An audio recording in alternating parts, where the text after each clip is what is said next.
ശ്രീ വാഴൂർ സോമൻ, അങ്ങക്ക് 9 minute. Sir, ഇവിടെ അവതരിപ്പിച്ച ബഡ്ജറ്റിനെ സംബന്ധിക്കുന്ന ധനവിനിയോഗ ബില്ലിനെ ഞാൻ പൂർണ്ണമായും അനുകൂലിക്കുന്നു. സർ, മുൻ ദശകങ്ങളിൽ സംസ്ഥാനം ലോകപ്രസിദ്ധമായത് കുറഞ്ഞ പ്രതിശീർഷ വരുമാനത്തിനിടയിലും മികച്ച സാമൂഹ്യ പുരോഗതി നേടിയതിനാലാണ്. എന്നാൽ ഇന്ന് കേരളത്തെ പ്രസിദ്ധമാക്കുന്നത് ദ്രുതഗതിയിലുള്ള സാമ്പത്തിക വികാസവും ദാരിദ്ര്യത്തിൻ്റെ നിർമ്മാർജ്ജനവുമാണ്. ഏറ്റവും ഉയർന്ന പ്രതിശീർഷ വരുമാനമുള്ള സംസ്ഥാനങ്ങളുടെ പട്ടികയിൽ 7ാം സ്ഥാനത്താണ് നാം ഇന്ന്. വിശാലമായ ഒരു ആഭ്യന്തര വിപണിയിൽ അടിസ്ഥാനമാക്കിയതാണ് നമ്മുടെ വളർച്ചാ പ്രക്രിയ. സമൂഹത്തിലെ എല്ലാ വിഭാഗം ജനങ്ങൾക്കിടയിലേക്കും ഗുണങ്ങൾ കിണിഞ്ഞിറങ്ങിയിട്ടുള്ള സാമ്പത്തിക വളർച്ചാ പ്രക്രിയയാണ് കേരളത്തിലുണ്ടായത്. ഇത് ഉൽപ്പാദന മേഖലകളിൽ അടിസ്ഥാനപ്പെടുത്തിയ പുതിയ വളർച്ചാ ഘട്ടത്തിലേക്കുള്ള കുതിച്ചുചാട്ടത്തിന് വഴിയൊരുക്കി. ഈ മാറിയ പശ്ചാത്തലത്തിലാണ് ബഡ്ജറ്റ് അവതരിപ്പിക്കപ്പെട്ടത്. സർ, നീതി ആയോഗ് 2025 പുറത്തിറക്കിയ 2023 പ്രഥമ സാമ്പത്തിക ഭദ്രതാ സൂചികയിൽ 18 പ്രധാന സംസ്ഥാനങ്ങളുടെ പട്ടികയിൽ ഏറ്റവും പിന്നിലുള്ള 4 സംസ്ഥാനങ്ങളിലൊന്നാണ് കേരളം എന്ന ആക്ഷേപം പ്രതിപക്ഷം ഉയർത്തിയിരുന്നു. നീതി ആയോഗ് 2025-26 പുറപ്പെടുവിച്ച 2023 പ്രഥമ സാമ്പത്തിക ഭദ്രതാ സൂചികയിൽ ചെലവുകളുടെ ഗുണനിലവാരം, റവന്യൂ സമാഹരണം, സാമ്പത്തിക വിവേകം, കടം സൂചിക, കടം സുസ്ഥിരത എന്നീ 5 സൂചകങ്ങളിലൂടെ മാത്രമാണ് സംസ്ഥാനങ്ങളെ വിലയിരുത്തുന്നത്. സർ, റിപ്പോർട്ടിൽ വിവിധ മേഖലകളിൽ കേരളം നേടിയ പുരോഗതിയും സൂചിപ്പിക്കുന്നുണ്ട്. ആരോഗ്യ മേഖലയിൽ കേരളത്തിൻ്റെ ചെലവ് ദേശീയ ശരാശരിയേക്കാൾ കൂടുതലാണ്. റിപ്പോർട്ട് കാലയളവിൽ കേരളത്തിൻ്റെ തനത് വരുമാന വളർച്ച കഴിഞ്ഞ വർഷത്തെ അപേക്ഷിച്ച് 26.5%. ഇത് കഴിഞ്ഞ 5 വർഷത്തെ സംയുക്ത വാർഷിക വളർച്ചാ നിരക്കായ 7.31%-ത്തേക്കാൾ ഉയർന്നു നിൽക്കുകയാണ്. സർ, റിപ്പോർട്ട് കാലയളവിൽ നികുതിയേതര വരുമാനത്തിൽ മുൻ വർഷത്തെ അപേക്ഷിച്ച് 44.5% വളർച്ചയാണ് ഉണ്ടായിട്ടുള്ളത്. റവന്യൂ കമ്മി 3.3%-ൽ നിന്നും 0.9%-മായും ധനക്കമ്മി 5%-ൽ നിന്ന് 2.5%-മായും ഈ കാലയളവിൽ കുറഞ്ഞിട്ടുണ്ട് എന്നത് അഭിമാനിക്കാവുന്ന കാര്യമാണ്. സർ, ദേശീയ അന്തർദേശീയ തലങ്ങളിലുള്ള സാമ്പത്തിക രംഗത്തെ മാറ്റങ്ങൾ കേരളത്തിൻ്റെ സാമ്പത്തിക ഘടനയും സ്വാധീനിച്ചിട്ടുണ്ട്.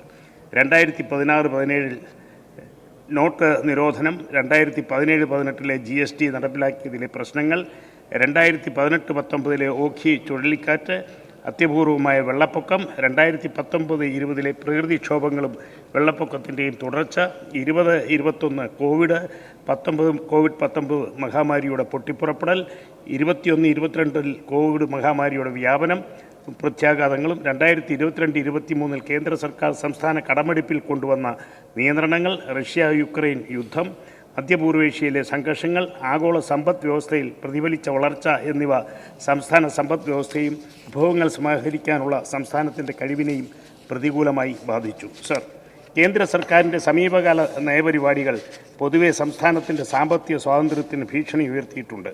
കേന്ദ്ര സർക്കാർ 2022 ജൂണിൽ GST നഷ്ടപരിഹാരം നിർത്തലാക്കിയത് സംസ്ഥാനത്തിൻ്റെ വരുമാനത്തിൽ GST നഷ്ടപരിഹാരം നിർത്തലാക്കിയതിലൂടെയുള്ള വാർഷിക നഷ്ടം ഏകദേശം 12,000 കോടിയാണ്. കേരളത്തിന് അവകാശപ്പെട്ട പങ്കിടാവുന്ന നികുതി തുടർച്ചയായി കുറയുന്നു. വികേന്ദ്രീകരണത്തിൻ്റെ വിഭജിക്കാവുന്ന പൂളിൻ്റെ വിഹിതം 11ാം ധനകാര്യ കമ്മീഷനിൽ 3.06%-വും 14ാം ധനകാര്യ കമ്മീഷനിൽ 2.5%-വുമായിരുന്നത് 15ാം ധനകാര്യ കമ്മീഷനിൽ 1.925%-മായി കുറഞ്ഞു.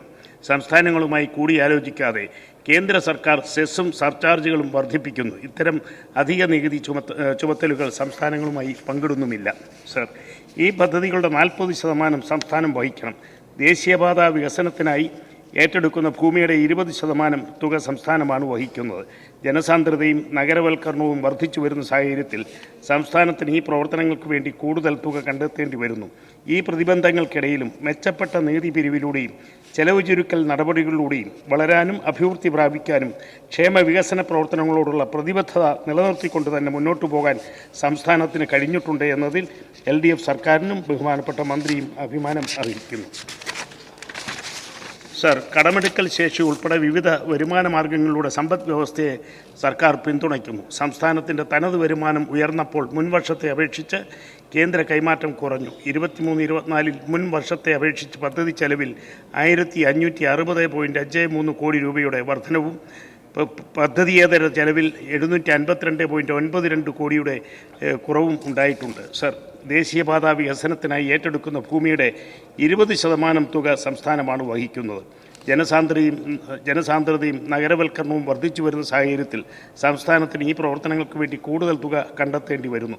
ഈ പ്രതിബന്ധങ്ങൾക്കിടയിലും മെച്ചപ്പെട്ട നികുതി പിരിവിലൂടെയും ചെലവ് ചുരുക്കൽ നടപടികളുടെയും വളരാനും അഭിവൃദ്ധി പ്രാപിക്കാനും ക്ഷേമ വികസന പ്രവർത്തനങ്ങളോടുള്ള പ്രതിബദ്ധത നിലനിർത്തിക്കൊണ്ട് തന്നെ മുന്നോട്ട് പോകാൻ സംസ്ഥാനത്തിന് കഴിഞ്ഞിട്ടുണ്ട്. കടമെടുക്കൽ ശേഷി ഉൾപ്പെടെ വിവിധ വരുമാന മാർഗങ്ങളിലൂടെ സമ്പദ് വ്യവസ്ഥയെ സർക്കാർ പിന്തുണയ്ക്കുന്നു. സംസ്ഥാനത്തിൻ്റെ തനത് വരുമാനം ഉയർന്നപ്പോൾ മുൻവർഷത്തെ അപേക്ഷിച്ച് കേന്ദ്ര കൈമാറ്റം കുറഞ്ഞു. 23-24 മുൻവർഷത്തെ അപേക്ഷിച്ച് പദ്ധതി ചെലവിൽ 1560.53 കോടി രൂപയുടെ വർധനവും പദ്ധതിയേതര ചെലവിൽ 752.92 കോടിയുടെ കുറവും ഉണ്ടായിട്ടുണ്ട്. ഈ സാഹചര്യത്തിൽ വേണം നാം കേരള ബഡ്ജറ്റിനെ കാണേണ്ടത്. ബഹുമാനപ്പെട്ട ധനകാര്യമന്ത്രി സൂചിപ്പിച്ചതുപോലെ നാം ഒരു ടേക്ക് ഓഫിനുള്ള പാതയിലാണ്. ബഹുമാനപ്പെട്ട മുഖ്യമന്ത്രി, ധനകാര്യമന്ത്രി, മറ്റു മന്ത്രിമാർ എല്ലാവരും ഒരേ ടീം സ്പിരിറ്റോടെയുള്ള പ്രവർത്തനമാണ് ഈ വളർച്ചയുടെ നിദാനമായിട്ടുള്ളത് എന്ന കാര്യം ഓർമ്മിപ്പിച്ചുകൊണ്ട് ഈ ബില്ലിനെ ഒരിക്കൽ കൂടി പിന്തുണയ്ക്കുന്നു. നന്ദി, നമസ്കാരം.